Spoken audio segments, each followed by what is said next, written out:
So modeling hands in Blender is one of those things, if you're a beginner, you might find it a little bit intimidating. So today I'm going to show you the easiest way you can model a hand with some basic box modeling. We're going to start with a default cube. I'm going to go through every step of the process, and I guarantee you, even if you're a beginner at modeling, using this technique, you could probably model a very basic hand in just a couple of minutes, and it's not hard at all. This is actually based on one of my older tutorials, which was actually really well received and a lot of people enjoyed it. So I thought I'd make an updated version of that hand tutorial. So let's jump into it. I'm gonna go step by step. I'm gonna show you guys how to model a very simple hand in Blender, and I'll even show you where to get this reference image. So when we're modeling, it's oftentimes really handy to have a reference. So what you're gonna do is you can look in the description below. I have a link to this free Pexels image of a hand. Now this one is a little bit grainy, a little bit blurry, but the reason I chose it is because it's kind of in a nice position and the spacing between the fingers is quite nice, and that's where we're going with this one here. So what you're going to do, once you have the link open, you're just going to click free download. I've already done that, so it's actually currently on my desktop over here. So what I'm going to do is I'm going to open up Blender. I'm just going to go into my front orthographic view, and I'm going to take this image and I'm just going to drag it in to my scene here.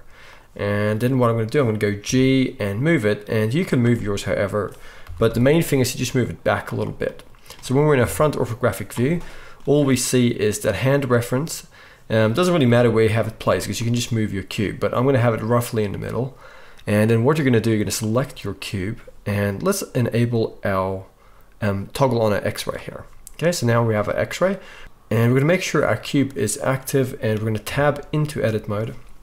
And once we're inside of edit mode, what we're going to do is we're going to select the cube, and in this case, instead of scaling my cube, I might just select my image and just scale it a little bit bigger. Okay, tab back in. So what we're going to do, we're going to take this cube, and we're going to take it and we're going to go to our right orthographic view just quickly. We're going to go S, Y, and just flatten it on the Y a little bit. Then back in our front view, we're going to take these two bottom edges, or the face down here at the bottom. We're going to go S, X, and scale it down on the X, like so. We're going to go G, and we're going to move it up a little bit. And we're just making this shape to the hand. And we're going to select these two top verts here. We're going to bring them down. And then what we're going to do is we're going to go E to extrude, and we're going to extrude this up, like so. And then we're going to come in here in the middle, Control R, and we're going to add in a loop. We're going to double click left, and now it's added in.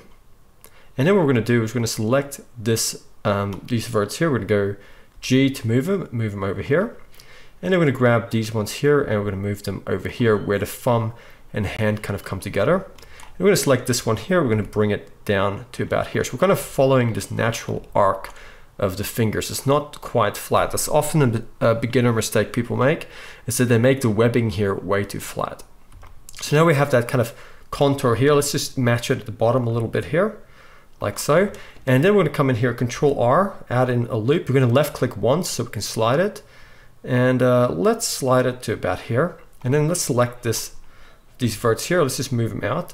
And then what that's going to do, it's going to give us the face that can become our thumb. And that's how we're going to get that topology. But for now, let's just focus on these fingers here. So we've got to have two fingers here and two fingers here. So let's go Control R, add in a loop here, double click. Control R, add in a loop here, double click. And now what we have is we have some more details. So let's select these two verts. Let's move them more to where the web is here in the middle. And let's select this one here, and let's move it to the middle. And you can kind of see where we're going with this. Very simple methods to try and get to the shape we want. So now we have the finger beginnings here and the finger beginnings here. So let's go to our face select option. And let's start with our first finger here. So we're going to select this face here. We're going to move it, and then we're going to go E to extrude. We're going to extrude the first segment. And let's first of all go to our right orthographic view, and then go S, Y, flatten it a little bit so we don't have too big of a finger. So let's move it out a bit. So now we have that. Let's go back into our front. Let's select this face now and go E to extrude. Let's do the same thing, and let's go to our right view, S, Y, flatten it and move it back a bit.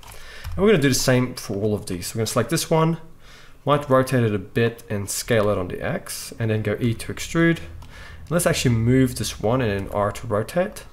In this case, we're going to go S, X, just flatten it a bit.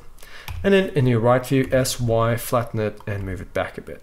So you can kind of see already where we're going with this. Let's do the same thing here.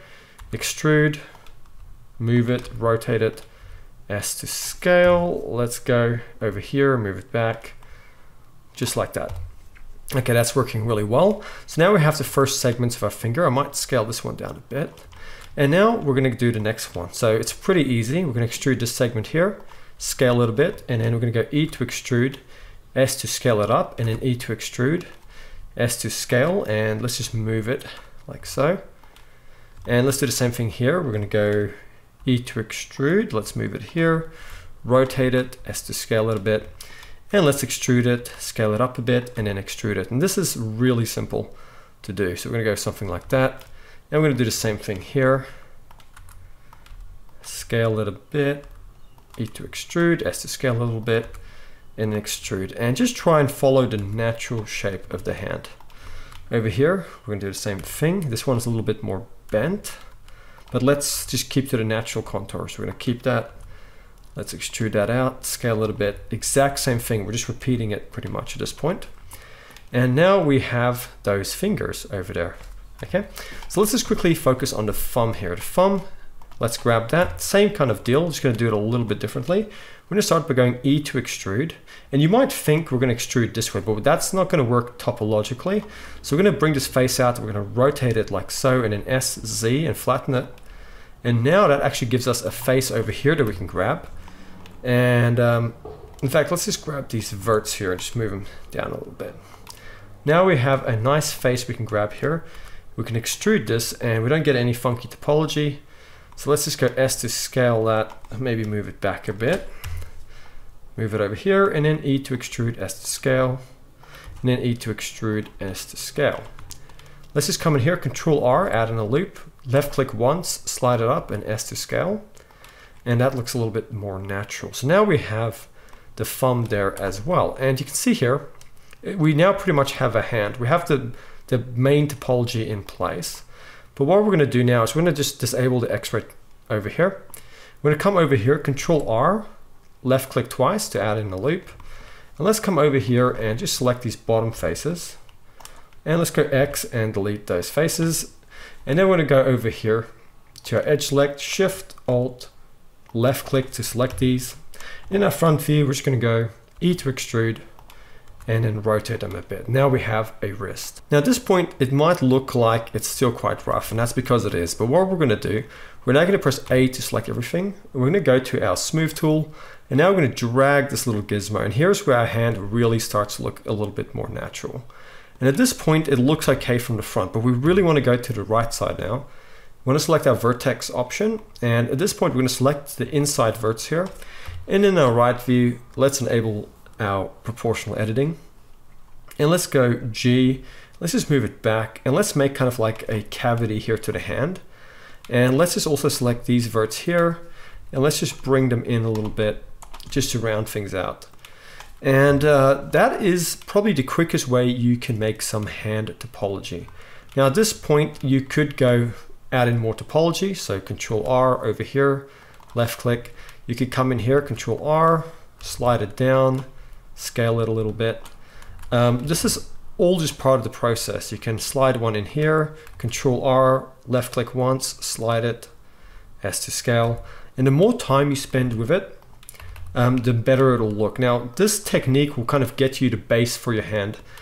And that is the main thing I wanted to get across in this tutorial, how to use this technique. I actually made a tutorial like this before. It's one of my most popular tutorials ever. It was very well received, so I hope this one would be too. And let's, just to make this look even bit cooler, let's tab back out. Let's go to our modifier. So let's just give this a subdivision surface modifier. Right click and go shade smooth. And that's it. So I guess I'll see you guys next time for another Blender tutorial.